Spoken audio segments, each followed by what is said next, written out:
uma honra e um prazer estar aqui, estar a falar da Gulbenkian, da capital do cavalo, da capital do Alentejo, que ainda existe, e mesmo que alguns o queiram fazer esvanecer, eu me sinto ribatejano, todos nós somos ribatejanos, não somos nem médio-tejanos, nem valdejanos, somos ribatejanos e queremos continuar a ser. Honra muito estar aqui presente e, na realidade, vir falar da Gulbenkian. A Gulbenkian para mim tem sido uma questão de amor e paixão. Gostaria de dizer o seguinte, é que eu não tenho qualidades de orador, eu sou muito mais um conversador e, portanto, não tenho capacidade de síntese como os oradores têm, e o raciocínio próprio de quem faz palestras e de quem ora, e, portanto, gostaria muito mais de estar aqui a conversar convosco, mas depois demorava 4 ou 5 horas e arriscava-me a ser massacrante mais do que eu sou quando falo da Gulbenkian. Gostaria de fazer uma pequena abordagem sobre a Gulbenkian, sobre aquilo que ela foi, aquilo que ela é, mas sempre baseado em algo que é que nós somos no fundo. E parecia-me pertinente trazer um bocadinho, um pouco, da história da Gulbenkian, a sua história regressa e tudo o que antecedeu, só para situarmos. Eu penso que sou capaz de sugerir aqui, talvez daqui, muito bem. Este é o logotipo do município de Gulbenkian, para quem não o conhece. Como sabem, a partir de um certo período, as câmaras começaram a usar logotipos e substituiu muitas vezes, em situações como estas, a substituir pelo brasão tradicional do concelho. O brasão tradicional do concelho hoje tem as espigas e umas ondulações azuis, porque é o Tejo e o Almonda, e a fertilidade dos campos da Gulbenkian, na altura ao trigo, hoje substituído pelo milho. Anteriormente, o brasão da armas da Gulbenkian, a heráldica da Gulbenkian, era uma da Liga, que hoje acho que não é pertinente, não é oportuna a heráldica das câmaras ter figuras humanas. E foi substituído, não tinha sido substituído só por isso, mas hoje é a justificação que não se deve usar. E este é aquilo que eu tinha definido, mas que eu acho interessante, porque é o que está, é o brasão que está, e o que nós utilizamos nos colores da cultura e turismo, como Cunhão, tudo por lá, é o brasão que está no teto do Governo Civil de Santarém, e que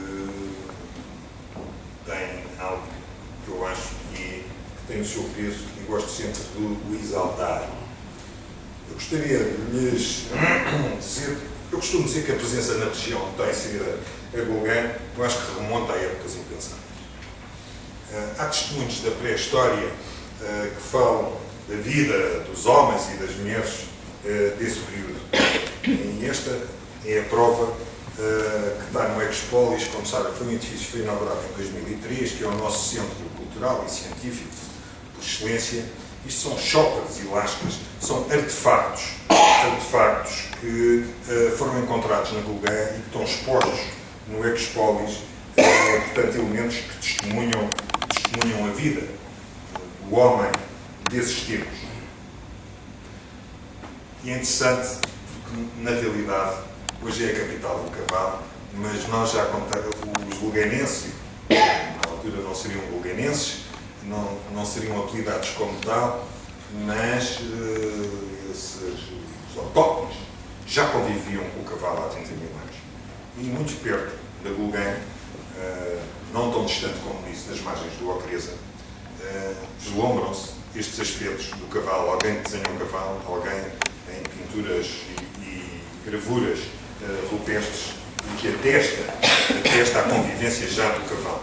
Eu peço imensa desculpa quando estou a falar de história, e não sou profundo. Há aqui pessoas licenciadas em História e que podem achar que eu seja atrevido e, portanto, não tenho profundeza alguma, limito-me só a descrever aquilo que vou apreendendo e de uma forma fácil e que possa só transmitir como é que nós cá estamos hoje e o que é que nos antecedeu. Essa é a minha preocupação. É claro, como Lusitânia também fomos, também testemunhos, elementos da dominação romana. Também no Expolis, que é o símbolo do Expolis, do tal centro cultural, em que tem um espaço que não é nenhum acervo museológico, mas que tem uma descrição de três situações para nós muito importantes. É que se descreve a Gulgã, Cavalo e Portugal, a evolução dos três. E é interessante, cá está a dominação romana.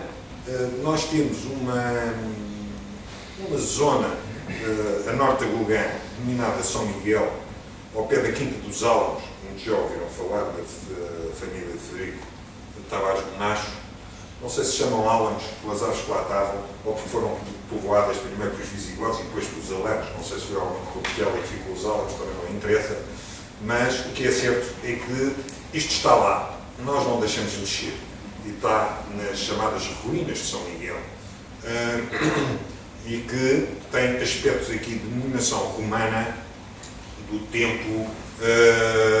Penso que isto é uma vila paleocristã, porque está entre o século I depois de Cristo e 392 ou 395. Uma interessante ânfora romana que estava enterrada na Quinta de Salvador, ânforas que dizem que eram fabricadas na zona de Óbidos ou das Caldas da Rainha, não sei ao certo, mas que eram transportadas entre o Império Romano e que transportavam uma massa chamada garum, que é uma massa, um misto de azeite com peixe, uma mistura, enfim, as conservas da época, que tinham o nome de garum, e esta era uma ânfora que foi descoberta em pleno centro histórico da vila, no casco urbano antigo. Interessantíssimo, porque já que estamos a falar da capital do cavalo, eu gostaria de dizer que nós temos, por causa dos nossos cavalos, os autóctonos que nos passaram, é que os romanos passaram por cá.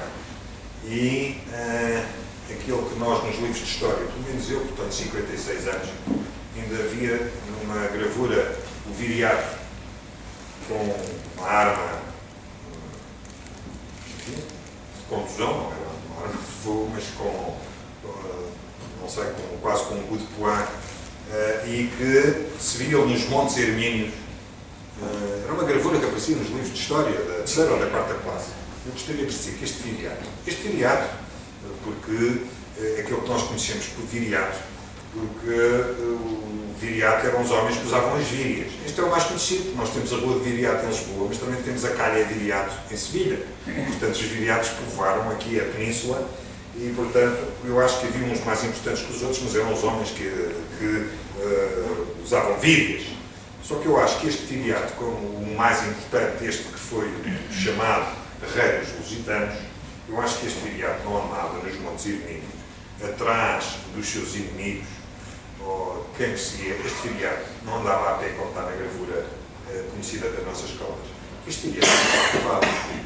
Já andava a cavalo. E andava a cavalo e conhecia uma tática que os romanos não conheciam, que era a tática celtibera. A estratégia era muito parecida com a celtibera e, portanto, além dos nossos cavalos serem superiores em termos morfofuncionais, eles tinham uma tática, uma estratégia bélica que penso que ajudou imenso a pôr os romanos fora da península. Mais tarde, como esse subajamento conhecido, vem a civilização moura, a civilização árabe. Eu acho que eles partiram, isto está no Expolis também, isto é um azulejo do hispano-árabe, ou do errar.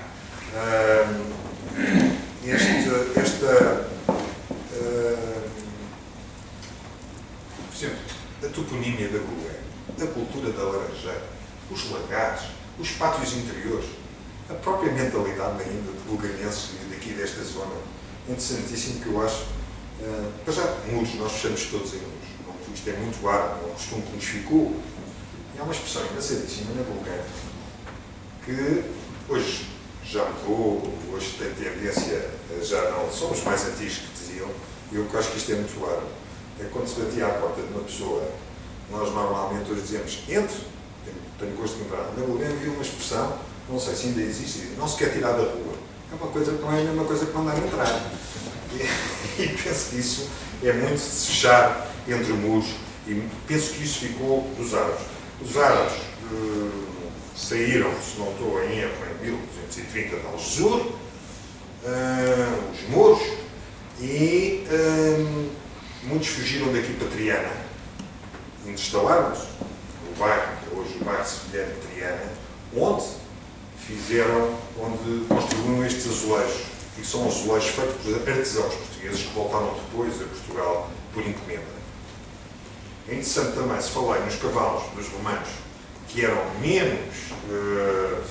menos ágeis que os nossos e eram montados por pessoas de tática diferente, eu acho que vale a pena referir algo que há um erro que é muito frequente. Nesta altura não era o cavalo árabe que aparecia aqui nas nossas zonas, mas sim um cavalo do Norte de África, que é um cavalo mais pequeno, mais resistente, que é o cavalo berber. E como devem perceber, os nossos reis, quando diziam que era proibido montar rocins, mulas e outros para promover a raça cavalar e irem buscar animais, com certeza que não iam buscar animais onde hoje é o Iraque, o Irão, iam buscá-los com certeza aqui mais perto, ao Norte de África. Portanto, esse é o cavalo berber. É um cavalo que não tem um chanfro como tão conhecido, aquele chanfro côncavo, antes pelo contrário tem um chanfro mais retilíneo, subcôncavo, e não tem a ver, ele tem a ver porque são parentes, mas o berber realmente povoava o Norte de África e foi o que os mouros trouxeram para a nossa zona e que terá beneficiado os nossos autóctonos. Isto é o que a lenda fácil, a minha forma mais fácil, todas as terras criam as suas lendas. É fácil, eu acho que turisticamente é muito conseguido explicar porque é que aparecem o nome das terras. E o mais fácil realmente é dizer que foi Corruptela, que houve uma galega que se instalou na altura, nos princípios da nacionalidade, e os viandantes procuravam muito, os negociantes, quando paravam nos circuitos que faziam entre o norte e o sul do país, e dizem que se instalou uma galega. E galega depois deu golega, golgã e chegou até aos nossos dias. Há quem diga que a palavra pode ter, pela fonética, pode ter uma origem árabe e que foram os mouros que lhe deram na altura ao Culelcã. Culelcã quer dizer pastos do Senhor, os pastos, as terras do Emir, e portanto é natural que também eram terras férteis. E nós também aceitamos. E depois tem aqui dois termos célticos, que é a Gala e a Gana. A Gala, que é o caminho, e a via da criação, da procriação galagana, e que terá dado Gulgã. Mas pronto, são teorias, mas a mais fácil realmente é que tenha vindo para nós, povos de nós, que tenha vindo da palavra da galega, que ela se tenha transformado na Gulgã. Nós na Gulgã não temos castelos. Nós na Gulgã não temos fortalezas. Até por uma razão muito simples. É que a Gulgã é uma terra plana. A Gulgã é uma planície. Portanto, não tinha que ter fortificações de defesa. Mas, no concelho da Gulgã, e a 5 km da Gulgã, vem este aspecto que é-nos muito agradável, que é a Torre Alinhada da Quinta da Cardiga. A Quinta da Cardiga, em 1169, o nosso primeiro rei de Portugal, Dom Afonso Henriques, doou à Ordem do Templo a Cardiga. E a Cardiga fazia parte da linha de defesa dos Templários, como o Castelo de Almoró. Dizem que havia edificações maiores que esta torre ameaçada, com certeza que haveria, e tudo indica que sim, até porque há vestígios da antiga fortificação, mas o que é certo é que chegou até aos nossos dias e que tem um aspecto para restaurado, bem reabilitado, bem conseguido, e que se situa mesmo na margem do antigo Tejo. Como sabem, o Tejo teve alterações, está perto do chamado Tejo Velho. E, portanto, o Almorol situa-se ainda no Tejo, já também no Tejo Novo, mas esta estava mais recuada. Interessantíssimo que à Ordem do Templo, mas também Ordem de Cristo, foi doada por Semaria de Dom João I ao infante Dom Henrique, o célebre Baú do Quilobo, como sabem, que é a reserva natural do Baú do Quilobo, onde está hoje instalada a reserva natural do Baú do Quilobo, que é uma reserva da biosfera, e essa foi doada à Ordem de Cristo, e que foi o infante Dom Henrique veio a recebê-la, e talvez tenha uma explicação. E penso que os descobridores eram sempre as pessoas ideais para pegarem zonas destas, porque nesta altura isto eram zonas pantanosas, e portanto só depois com as remodelações do Tejo e com a secagem de terras é que melhoraram extraordinariamente. E estou convencido que os navegadores, os Vascos da Gama e todos os seus congêneres e colegas, e todos os marinheiros, eram os ideais para poder explorar estas zonas pantanosas por causa das sessões, do paludismo, todas essas doenças com que eles tinham contactado e quase que lhe davam uma certa imunidade ou estavam preparadas para elas. Isto é o que eu infiro, faz todo o sentido, porque isto eram zonas pantanosas até durante bastante tempo. E é interessantíssimo os campos entre a Gulgã e a Azinhaga, do Tejo ao Pulo do Quilobo, quem conhece a zona, eles eram conhecidos pelo regueiro do Tocha. E já era tão rico na altura dos árabes que tinha já uma vigilância especial no domínio islâmico que era assegurado por uma torre que era conhecida pelo alforje de Tocha. Portanto, era uma zona já que requeria alguma vigilância porque era uma zona produtiva. Mas na Idade Média, além da Cardiga, houve outras quintas, hoje todas no concelho de Gulgã, como já se destacaram porque tinham um enorme contributo para o tecido produtivo da zona, como por exemplo a Quinta Miranda, que tem aqui o representante, uma pessoa do seu Marquês de Rio Maior, que foi comprada por Dom João de Portel, mordomo-mor de Dom Afonso III em 1276, e depois a da Labruja, que foi doada por Dom João I em 1386, Gonçalves Pires. É interessantíssimo que a Gulgã foi-se destacando sempre pela sua agricultura e pela sua pecuária. Ainda há pouco tempo, quando revia o património histórico-arquitetónico da Gulgã, uma pergunta que me fazia a mim mesmo, que se virem, ou se observarem, a Gulgã não tem grandes palácios, não tem casas majestosas, porque, apesar dela ter sido muito atrativa para as elites políticas e económicas, a Gulgã, a coroa, nunca dispensou a localidade a qualquer momento. É a grande diferença das outras vilas, como por exemplo a Chamusca e outras que a rodeiam. Portanto, as casas da alta burguesia rural, da aristocracia, não eram solares ociosos, mas sim quintas que viviam e prosperavam dos seus produtos agrícolas e pecuários.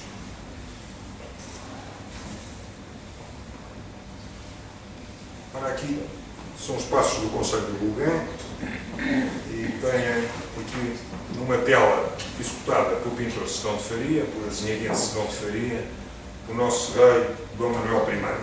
O nosso rei Dom Manuel I, em 1501, eu gosto imenso deste rei, é um rei esotérico. Não gosto tanto do filho, do Dom João III. Também é o homem da Inquisição, também não gosto.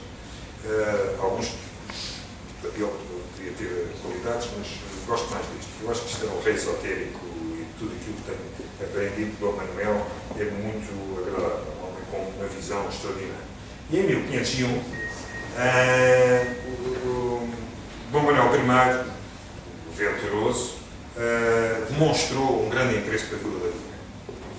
E foi de tal maneira que havia um homem do Conselho do Rei, tesoureiro e feitor da Guiné, chamado Fernão Lourenço, que foi autorizado a construir um mosteiro da Ordem de São Jerónimo o qual não se veio materializar. Acho que era uma obra majestosa e não se veio materializar. Mas, no fundo, por não se ter sido edificado, ela vai terminar, esta pretensão de fazer este mosteiro, vai determinar a campanha das obras da Igreja Matriz, que é do conhecimento geral, que é um ex-libris do Manuel Lima Rural, mas que, interessantíssimo, na sua fachada, tem as armas de Dom João II, não são as de Dom Manuel Platão. Portanto, há ali uma transição, mas os historiadores sabem isso melhor que eu, mas o que é certo é que é uma igreja que vem dar um peso extraordinário à Gauguin e que a distingue das outras localidades por ter sido ela escolhida como uma obra tão digna e tão nobre. E pelo protagonismo que a Gauguin vem granjeando, Dom Manuel I concede o foral no dia 25 de abril de 1520. Eu gosto muito do dia 25 de abril, quando se recorda ao 25 de abril de 1974, eu gosto muito de começar também a dizer que hoje é um dia importante para a Gauguin e começo sempre também pelo 25 de abril de 1520. Alguém que não gosta que eu diga isto, que só devia dizer outras coisas, do 25 de abril de 1964, mas o que é certo é que nós estamos ligados ao 25 de abril há muito mais tempo e, portanto, gosto de exaltar essa data como a data do foral em que a Gauguin tinha granjeado uma importância grande. E este pórtico lá está, como nós não temos muralhas, não temos aqueles pórticos, temos que os fazer. E então, este foi feito em 2008 e chama-se Porta de Fernão Lourenço, pela explicação que dei há pouco, que foi o homem que determinou as campanhas da obra da Igreja, feitor e tesoureiro da Guiné, do Conselho de El Rei, e que foi graças a ele que nós temos a Igreja e achámos que devíamos honrar a sua memória, fazendo edificar este pórtico para marcar essa data. É um pórtico feito em 2008, tradicionalmente com os materiais nobres da nossa região, com a telha de pá, com o calcário de branco, de ocre e com a azulejaria portuguesa, igual à que se bolacha de 5 documentos da base de verde. Cá está a nossa igreja. E é interessantíssimo, nós estamos no Conselho da Gauguin. Muitas pessoas poderão desconhecer, porque está numa zona não de passagem, que está nas margens do Almonda, o céu Aldiosmundo dos romanos, e este não é outro, senão que é também pela generosidade dos campos da Gauguin e da Azinhaga, incita o seu filho, Dom Manuel I, Dom Fernando, a fazer este passo majestoso, que lá está, além de ter uma capela, e que é majestoso e que, visto do campo, tem uma presença magnífica. Cá está o nosso rei, Dom João III, o Piedoso, também num quadro, numa tela de São de Faria, feita, elaborada ou pintada em 2011. Gostaria de dizer que no século XVIII, por exemplo, a Gauguin já era, que estava no coração, como diziam, no coração da província da Extremadura, ela já era conhecida pelo centro das maiores fertilidades. Portanto, esta evolução produtiva da Gauguin, diziam que não havia outra no reino que se igualasse na produção de trigo, cevadas, milhos, favas, vinho e azeite. Portanto, ela era, além de ser produtiva, ela era polivalente. E até inícios, só passar, até inícios do século XIX, a Gauguin era atravessada, e isso também lhe deu uma grande riqueza pelo fluxo que havia, o tráfego que acontecia, é que a Gauguin estava a meio caminho, praticamente a estrada de Lisboa-Porto, e isso deu-lhe um grande desenvolvimento. E que logo que é afastada mais para o oeste e com a linha de caminho de ferro, a Gulgã vai perdendo então essa sua vitalidade e resume-se ao seu setor agrícola, ao seu setor primário.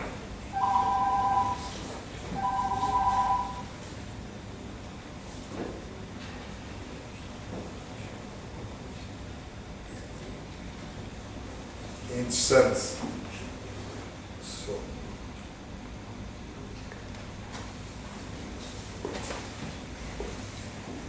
Gostaria outro rei de exaltar, que é o rei Dom Sebastião, que é o rei que vai instituir a Feira de São Martinho na Gulgã em 1571. Passamos do século XVI, já fui ao século XVIII, mas para sairmos do século XVI, este monarca tem uma importância extraordinária, porque é ele que define a Feira de São Martinho no dia 11 de novembro, e é no dia 11 de novembro que se fazem as grandes trocas comerciais, os grandes negócios pecuários, e é graças ao rei Dom Sebastião. Este também é uma tela em 2012, uma tela do rei, do nosso rei Dom Sebastião, que foi em 1571, que todos se lembram de um quadro muito célebre do Cristóvão de Moraes, está ele com o gibão e com o cão, e é nesse ano em que é feito esse quadro, que se tem lugar a primeira feira de São Martinho. Agora sim, passo para o século XVIII. O seu avô, o nosso Marquês de Pombal, que a Feira de São Martinho era tão importante no século XVIII que era dada como exemplo na aula de comércio. E, portanto, isso, um estadista deste, ir buscar como exemplo para os seus pupilos a Feira de São Martinho é sinal da puxância e da vitalidade da feira. Depois, mais tarde, o nosso rei Dom Luís é quem institui o primeiro concurso oficial da raça cavalar. E tudo isto, que eu falo da feira, porque é a feira que, no fundo, é o grande ponto angular do desenvolvimento da Gulgã.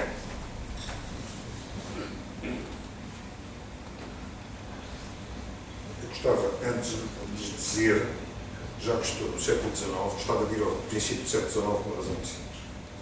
As invasões francesas, sobretudo com o general Junot poupou os luganeses, poupou as casas, mas com uma cena, a coisa não se passou da mesma maneira. As tropas vêm estropiadas, vêm com febre tifoide, vêm subnutridas, embriagam-se, violam, roubam e queimam arquivos municipais. São os responsáveis, os nossos arquivos paroquiais desaparecem no tempo de Macena. Com Junot foi perfeitamente o contrário. E é interessante, na Quinta do Salvador, ao jantar, Macena no seu conselho, sobretudo através de um general chamado General, que era conhecido comumente ao General Loison, com o Foix, com o Solignac, e que é na Gulgã que se reúnem para fazerem a estratégia de guerra, depois que não ocorre bem, mas é da Gulgã que parte. Eu gostaria-lhes de referir que a feira, na realidade, é de uma importância extraordinária como papel angular que teve no desenvolvimento da nossa terra e que realmente ela vai sendo referência e vai ser importantíssima para a própria economia nacional. Depois, 1914, 1918, já no princípio do nosso século, ela conhece então é obscura, a necessidade dos equinos para a guerra e torna-se ainda de uma importância ainda mais relevante durante o conflito de 1939-1945 pela procura de carros de cavalos e de cavalos pelo racionamento dos combustíveis, porque nos saíam às segundas, quartas e sextas e o carro de cavalos saía às terças, quintas e sábado. E, portanto, o limite da circulação priorizada e o racionamento de combustíveis determinou também um desenvolvimento, um crescendo da feira.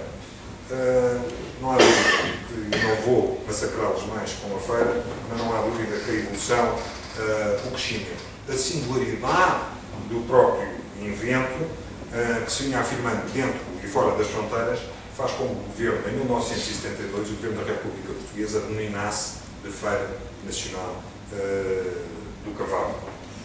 E gostaria de dizer, ela passa o 25 de abril de 1974, com todas as vicissitudes sociopolíticas e económicas, é interrompida durante 2 anos e que começa novamente a afirmar-se. Por uma razão muito simples. Porque, ao contrário do que hoje se passa em Portugal, que se fazem reinvenções folclóricas, a Feira de São Martinho não é nenhuma reinvenção. É um espetáculo livre, é um espetáculo que é traduzido de geração em geração e é um espetáculo obrigatório. E, portanto, afirma-se para aquilo que é, porque tem conteúdo, porque tem substrato. E, portanto, não há nenhuma reinvenção. Há só uma continuação. E quando a feira, quando a Gulgã se engalana por alturas de novembro, no fundo, é para ver desfilar toda a nossa tradição, toda a nossa identidade e tudo aquilo que nos foram transmitidos bisavós, avós, pais, filhos e netos. E, portanto, ela irá sempre resistir, porque ela tem a sua história própria e não foi, é só sedimentada e colaborada, não é construída de novo. Hoje ela também é, desde 1999, a Feira Internacional de Cavalos. Vou-te explicar rapidamente porquê. Porque nós somos a Feira Nacional do Cavalo, nós não somos a Feira do Cavalo Nacional. É que naquela feira passam árabes, passam ingleses, passam o cavalo só francês. E, portanto, tinha que haver um espaço só para o nosso cavalo, que é a Feira Internacional de Cavalos Gitanos, para que os cavalos criados em Portugal, em toda a Europa toda, ou do continente americano, possam concorrer em iguais condições. Para ser mais breve, já que falei da Gulgã e da sua história, eu gostaria, ainda para complementar o século XIX, que é um século interessantíssimo, começa logo com as invasões francesas, mas que foi importantíssimo. Há 2 homens que são importantíssimos no desenvolvimento sociopolítico mesmo, sociopolítico e económico. Primeiro, o pai do grande Carlos Campos, que, como sabem, é conhecido por fotógrafo, eu gostava de dizer que era de fotografia, mas era um fotógrafo extraordinário, que construiu o Templo da Fotografia, que é encimado logo pelas figuras do Niepce e da guerra, e que é uma casa que tem 33 mil quilos de ferro e que é única, que nós queremos candidatá-la a património da humanidade por ser singular. Porque não há nenhum estudo fotográfico na Europa desta época que tenha sido construído de raiz. Era o fotógrafo que tinha o estúdio cá em baixo. Este sim, este é feito de raiz e que realmente é único no mundo. Mas mais que ele, o Carlos Quelas, que era um rancenier, um gentleman father da época e que é responsável também pelo mediatismo da Gulgã e pelo crescimento da Gulgã, é o seu pai. É o seu pai que vem da Sertã, era José de Farinha, Relvas de Campos, penso que foi um homem que, com as guerras peninsulares e depois com os liberais e com os absolutistas, é o pai dele e outro homem chamado Rafael José da Cunha, que, sobretudo este Rafael José da Cunha, é meu tio tetravô, que é um homem que faz uma viagem pela Europa e que vai à Inglaterra, que vai à França, que vai à Itália e começa a ver as evoluções agrícolas desses países. E quando volta, ele é de Castelo Branco, e quando volta, acha que só os campos da Gulgã e da Aziaga são os campos ideais para pôr na prática aquilo que tinha aprendido na Europa, a evolução agrícola na Europa. É muito fácil depois, com a partida da família real para o Brasil, são os representantes ou os seus descendentes que ainda estão no Brasil, como é o caso, por exemplo, da Quinta do Almonte, da Boa Quinta da Broa, que era o conde da Ribeira Grande, tinha 14 ou 15 anos e como o procurador assinou, ele arrendou. Este homem pagava impostos desde aqui da zona da Gulgã até Lisboa. Os feitores vinham cumprimentá-lo e depois era no Largo do Camões, que é em cima naquele grande prédio que eram os seus escritórios. E é um homem responsável pela evolução agrícola, pelo seu conhecimento, também por ser um homem bom. Por isso é que a Quinta passou a ser Quinta do Almonda, passou a ser Quinta da Broa, porque dava broa aos pobres. Mas, sobretudo, sob o ponto de vista agrícola e sob o ponto de vista pecuário, foi um vate. E, portanto, é bom que de vez em quando Todas as épocas têm grandes obras. Este foi um grande homem da sua época, como o pai de Carlos Relvas.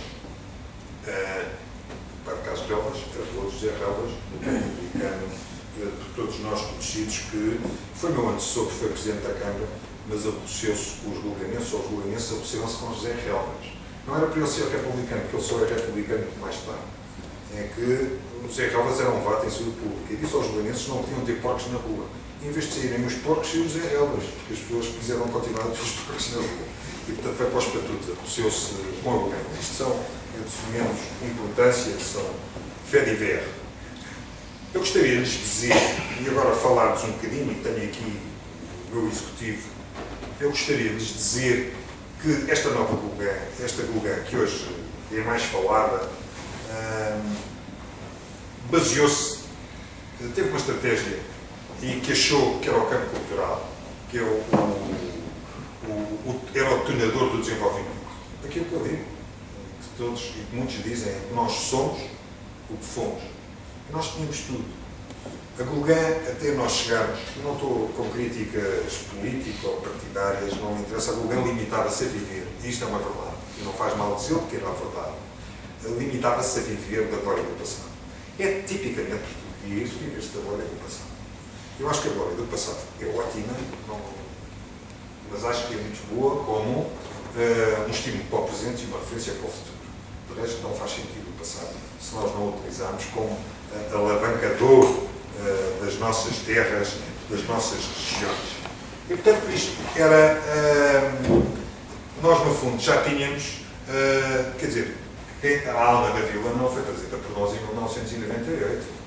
Ela já era definida por um conjunto de legados, costumes, tradições e sentimentos. Quer dizer, nós não inventámos nada. Isto estava lá tudo. Era sublimado. E, portanto, era interessante porque os próprios cidadãos estavam conscientes da sua identidade e tinham certa coisa, nós somos assim, mas não lhes sabiam se calhar dar o real valor ou não sabiam ir rebuscá-la. E, para terminar, porque acho que há pessoas que já queriam estar a comer e escusam estar a comer aqui as minhas palavras, queria só dizer muito rapidamente. Não vou falar de cavalo gitano, porque o professor Martim Vicente Rodrigues motivo era a Gulgã e o cavalo gitano, portanto eu não venho aqui falar de pessoas mais analisadas para falarem do cavalo gitano, estão aqui criadores, mas gostaria só de lhes dizer o seguinte: este é o cavalo gitano. O pulsão lusitano, como alguns gostam de chamar, eu acho que em termos de marketing é extraordinário. Este é o cavalo lusitano. Estes são amazonas, ou cavaleiras, agora como se diz, lusitanas. Tanto os cavalos como quem os monta são portugueses. Este é um cavalo lusitano. Este é um cavalo lusitano no ensino. Este é um cavalo lusitano no tiro. São as aptidões dele. Este é um cavalo lusitano, uma das suas aptidões extraordinárias, que é o toureiro. O toureiro é que manteve toda esta tradição. Por exemplo, Espanha não tinha um toureiro a cavalo tão desenvolvido como nós tínhamos, por uma razão muito simples. É que nós fazíamos o toureiro era uma prática que se fazia entre as guerras, para que a nobreza treinasse para a guerra. Os espanhóis deixaram de ter o toureiro a cavalo, só foi reabilitado, durante muito tempo só foi reabilitado por um homem, um germinador chamado António Cañero, nos anos 20. E, portanto, eles não tiveram essa tradição. Hoje aprendem connosco, como o Álvaro Almeida aprendeu com este João Núncio e com outros, e tivemos cavaleiros como os Lupis a mostrar isso, a poesia, e o que é certo é que o nosso cavalo e a nossa maneira, o nosso cavalo é apurado e selecionado pela forma de montar, até pelo próprio rei, pelo toureiro. E a sela é igual à da Academia Francesa do La Guerre, que os espanhóis não têm isso. Os espanhóis têm de medir, como nós, no toureiro a pé, e medimos com ele e aprendemos com eles. Nós somos reis como cavaleiros tauromáquicos, eles são reis na lide a pé. Mas, portanto, este era o cavalo lusitano que hoje, tanto os cavalos como as éguas, porque é interessante, porque hoje há éguas também, antes não se ligava muito à égua. Para finalizar, não se ligava muito à égua. A égua andava no trabalho do campo. Com a mecanização agrícola, deixou-se de se ligar tanto à égua. E quando se cria um produto da égua, quando se cria um produto, escolhia-se sempre o garanhão, pela sua morfologia, pela sua funcionalidade. A égua interessava muito pouco. E as éguas, aquelas que trabalhavam com as charruas, essas tinham aí a sua prova mecânica e funcional. As outras, havia umas que era só para ter filhos e, portanto, os criadores não ligavam muito. Por isso é que nós, a partir de 1999, começámos a fazer Expo, para exaltar a mãe do efetivo equino, que é como as pessoas, é tão importante a mãe como o pai. E hoje temos éguas raidistas, éguas saltadores de obstáculos, éguas toureiras, éguas que fazem dressage, como qualquer um. Este era o nosso cavalo por sangue lusitano. E gostaria de dizer o seguinte: este é o Warm Blood, é o cavalo de sangue quente, igual ao árabe, igual ao inglês. O resto não são nada puros. Estes é que são os puros, são estas três vertentes. Este era o cavalo lusitano. Era o cavalo para um rei, era o cavalo para pouco, descendentes de cavalo, para um cavalo para um rei em dia de festa. Como é o caso do rei Dom Carlos, a montar aqui, não está em dia de festa, mas está no campo. Aquele era o cavalo lusitano, este é o cavalo lusitano, mas este não é o cavalo lusitano que eu os conheço. O cavalo lusitano era assim. É extraordinária a evolução dos últimos 40 anos sobre a seleção, sobre o aperfeiçoamento do cavalo lusitano. Este é o cavalo lusitano do tempo do relva. É um cavalo mal feito, é um cavalo com o pescoço invertido, é um com garupas, tudo isto. O relvas era um homem pequeno, agora vejam a altura. O relvas media 1,60 m e tal, agora vejam a altura deste cavalo. Olhem para aquela ganacha, olhem para o pescoço. Tudo isto era mau. Evoluiu-se extraordinariamente. Depois houve imensas misturas com máquinas, com todo o tipo de raças. Interessante, só um pormenor interessante. Este é o relvas, com traje de cavaleiro tauromáquico, como o nosso rei Dom Miguel usava. O bicórnio, hoje é outro bicórnio. Uma coisa muito simples que se conta. E eu parece-me um facto. Quando a burguesia começou a torear a cavalo, estes, fidalguia, a nobreza, estes tipos não montou como nós, era o que faltava. E então puseram-nos a montar desta forma. Eles foram aos baús dos avós, duques, condes e marqueses e tiraram as casacas do século XVIII. Por isso é que aparece hoje o cavaleiro. Isto é como se montava no século XIX, como o nosso rei Dom Miguel toreava a cavalo. Hoje aparece uma casaca do Dom Bernardo de Esquitela, que era um crítico tauromáquico, que diz uma coisa com imensa piada. Diz assim: eu gosto imenso de ir aos touros. Em Espanha vou aos touros. Em Portugal vou à tourada, porque aquilo é uma tourada do princípio ao fim. Parece um tipo com um casaco a rei francês, com umas calças inglesas e com umas botas à prussiana. E depois ainda me põe um chapéu de 3 bicos. E portanto aquilo é uma tourada do princípio ao fim. E ele tem uma certa razão. Mas que aquilo é ótimo para turista, que é muito melhor do que estar a ver o homem de jaqueta. Mas este é que era o traje. Aquele traje é muito mais engraçado do traje do século XVIII. E este aqui é só para terminar, porque eu estou a falar do cavalo lusitano e vou terminar do cavalo lusitano, que é um cavalo que é montado há cerca de 5.000 anos, e penso que é um dos cavalos mais antigos, um cavalo de sela mais antigo do mundo, e que, no fundo, ele era o cavalo de caça, de combate, enfim, é um cavalo versátil. E tem uma coisa extraordinária, a sua docilidade, a sua agilidade, a sua coragem. Ele hoje permite-lhe competir com quase todas as modalidades no mundo do desporto equestre, que isto aqui é importante, e que a Gulgã vai ser cedo, muito em breve, do Centro de Alto Rendimento de Esportes Equestres, que vão ter a ocasião de ver, gostaria muito que tivessem, a ocasião de ver que é um terreno com 8 hectares, onde serão as próximas Olimpíadas, são lá tentadas. Nós temos uma ideia, era para chamar os argentinos, os brasileiros, porque é tal coisa, nós temos sol, queremos que eles venham para cá. Porque na Alemanha estão a menos 4 graus centígrados, sempre que não estar aqui. Mas aquilo que eu vos queria dizer é que Portugal realmente é o berço desta raça e que, no fundo, o cavalo, este cavalo, o Celso, descendente do Janeiro Espanha, daqueles que vêm nas grutas de Málaga e Pileta, e é o cavalo. Qual a relação da Gulgã com o cavalo lusitano? Para já, a Gulgã é berço de muitas codalarias, em primeiro lugar, e realmente há uma codalaria que foi feita por este senhor, que era meu bisavô, Manuel Tavares Veiga, e que conseguiu que os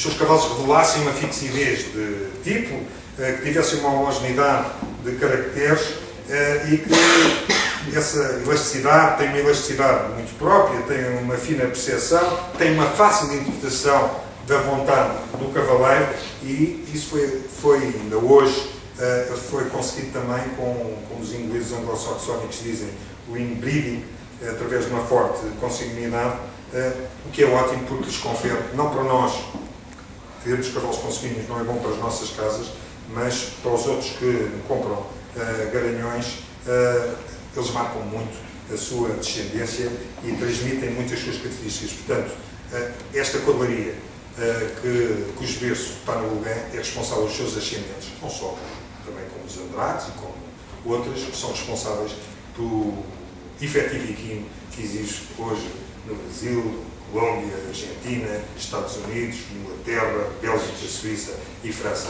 E quando se fala em cavalo lusitano, geralmente fala-se em Gauguin. E quando se fala em Gauguin, fala-se em cavalo lusitano.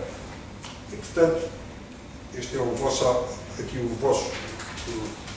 amigo a montar a cavalo, e eu acho que é muito simpático, não com uma cabeça tão tipicamente portuguesa de subconvexiolínea deste cavalo, tem um chanfre mais reto, mas é português, mas achei que é muito melhor, em vez de terminar com a Boaderé.